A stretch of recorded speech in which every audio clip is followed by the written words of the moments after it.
2011 წლის 2 მაისი. ორი ვერტმფრენი პაკისტანის ქალაქ აბოტაბადის მიმართულებით მიემართება. ბორტზე 24 ამერიკის სამხედრო-საზღვაო ძალების სპეციალური დანიშნულების რაზმის წევრია. მათი სამიზნე 11 სექტემბრის ტერაქტის უკან მდგომი ოსამა ბინ ლადენია. მისია უკიდურესად გასაიდუმლოებულია და მის შესახებ მხოლოდ ამერიკის შეერთებული შტატების მთავრობის უმაღლეს წევრებს აქვთ ინფორმაცია. 10 წლიანი ძებნის შემდეგ მსოფლიოს ყველაზე ძებნილი კრიმინალი საბოლოოდ აღმოჩენილია. ოპერაცია სამი ძირითადი ეტაპისგან შედგება. პირველი შეუმჩნევლად დაშვება, მეორე კომპლექსში შეღწევა და მესამე სამიზნის ლიკვიდაცია ან დაკავება. შენობა ძლიერ არის დაცული. კომპლექსს გარს აკრავს 3.7 მეტრის სიმაღლის ბეტონის კედლები, რომელიც ეკლიანი მავთულებით არის გამაგრებული. მთავარი შენობა სამსართულიანია. აილნევსკის ოსები და სქელი ფარდები იცავს, რომ დრონებმა შინით ვერ შეაღწიონ. მათ არ იციან შიგნით რა ხდება, ამიტომ სპეცრაზმმა უწევს მოქმედება.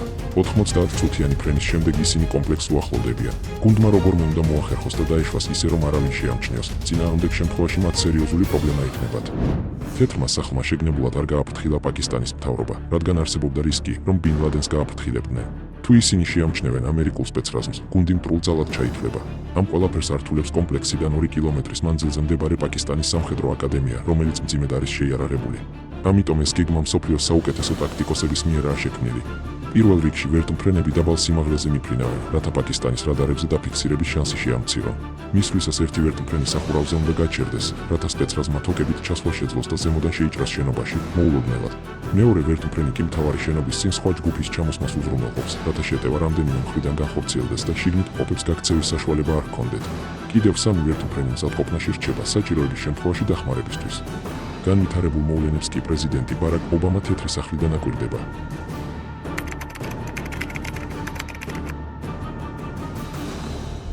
პირველი ვერტმფრენი სახურავზე დაშვებას ცდილობს, რომ ქვედანაყოფი სახურავზე ჩამოსვას. მანევრირებისას პილოტი კონტროლს კარგავს და ვერტმფრენი კომპლექსის შიდა ეზოში ავარიულ დაშვებას ანხორციელებს. მეორე ვერტმფრენი მაშინვე რეაგირებს და უსაფრთხოდ ჯდება კომპლექსის გარეთ, ღია მინდორში. საბედნიეროდ, არც ერთი სამხედრო არ დაშავებულა. გუნდი მთავარ შესასვლელს უახლოვდება. დიდი ალბათობით ხმაურის გამო შიგნით მყოფებმა უკვე იციან თავდასხმის შესახებ. მთავარი გამოცდა ახლა იწყება. მიწაზე დაშვების შემდეგ სამხედროები კიდევ უფრო კარგად აანალიზებდნენ, თუ როგორ ახერხებდა ბინ ლადენი ამდენი ხნის განმავლობაში შეუმჩნევლად დარჩენას. სახლი ისე იყო მოწყობილი, რომ გარესამყაროსთან ყოველდღიური კონტაქტი აუცილებლობას არ წარმოადგენდა. შენობის ჩრდილო-აღმოსავლეთ მხარეს სადგურია, სადაც ბოსტნეული მოჰყავთ. მახლობლად რამდენიმე ცხოველია. ეს ყველაფერი ამცირებდა მაღაზიებში სიარულის აუცილებლობას. სამი სამხედრო სასტუმრო ოთახში შედის. შიგნით ისინი ხედავენ შეიარაღებულ მამაკაცს. ოთახი გაწმენდილია. სამი მოკლულიდან ერთ-ერთი აბუ აჰმედ ალ-ქუვეითია, ბინ ლადენთან ყველაზე დაახლოვებული პირი და მისი კურიერი. სწორედ ეს ადამიანი იყო, რომელმაც უნებლიეთ გასცა მათი ადგილმდებარეობა.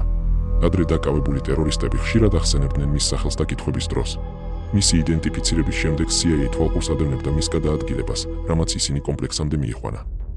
სამხრეთ შესასვლელთან მყოფი გუნდი ფრთხილად აღებს კარს და შედის პირველ სართულზე.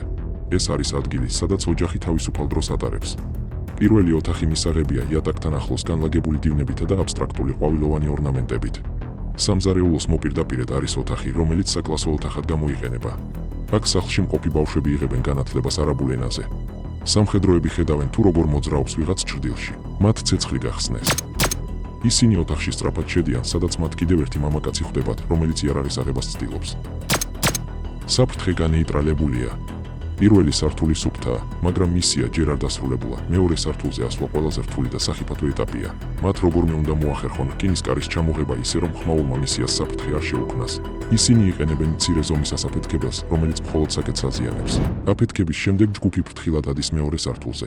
ზემოდან ნაბიჯების ხმა ისმის. კიბეებზე იყურება მამაკაცი თეთრი ტანისამოსით, რომელიც ცდილობს გაარკვიოს რა ხდება. ის განეიტრალებულია. ეს იყო ბინ ლადენის შვილი, ხალედი. გუნდი პირველად ხედავს მეორე სართულის შიდა ნაწილს. ტელეფონებისა და ინტერნეტის გარეშე სწორედ აქ ეცნობოდნენ ოჯახის წევრები გარესამყაროს მოვლენებს. მაღალი რანგის წევრების საკონტროლო ცენტრი სამი ოთახისგან შედგება. ყველა ოთახი სავსეა კომპიუტერებით, ჰარდ-დისკებითა და საცავებით, რომლებიც სავსეა საიდუმლო ინფორმაციით. ბინ ლადენი ჭკვიანურად იყენებდა კომუნიკაციის მეთოდს, რომლის კვალის დაჭერაც თითქმის შეუძლებელი იყო. ის არ იყენებდა ონლაინ შეტყობინებებს, უპირატესობას ანიჭებდა ხელით დაწერილ წერილებს, ხოლო შორ მანძილზე გადასაცემად ინფორმაციას მეხსიერების ბარათზე ინახავდა, რომელიც კურიერს კომპლექსიდან მოშორებით მიჰქონდა და იქიდან აგზავნიდა. ეს უზარმაზარი რაოდენობის დაზვერვითი ინფორმაცია შეიძლება ტერორიზმის წინააღმდეგ ბრძოლაში გადამწყვეტი გახდეს.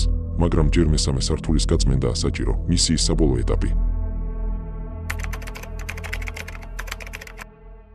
10 წლის წინ ოსამა ბინ ლადენი ტორაბორას მღვიმეებში იყო გამოცდილი ამერიკული და ავღანური ძალების მიერ გარშემორტყმული.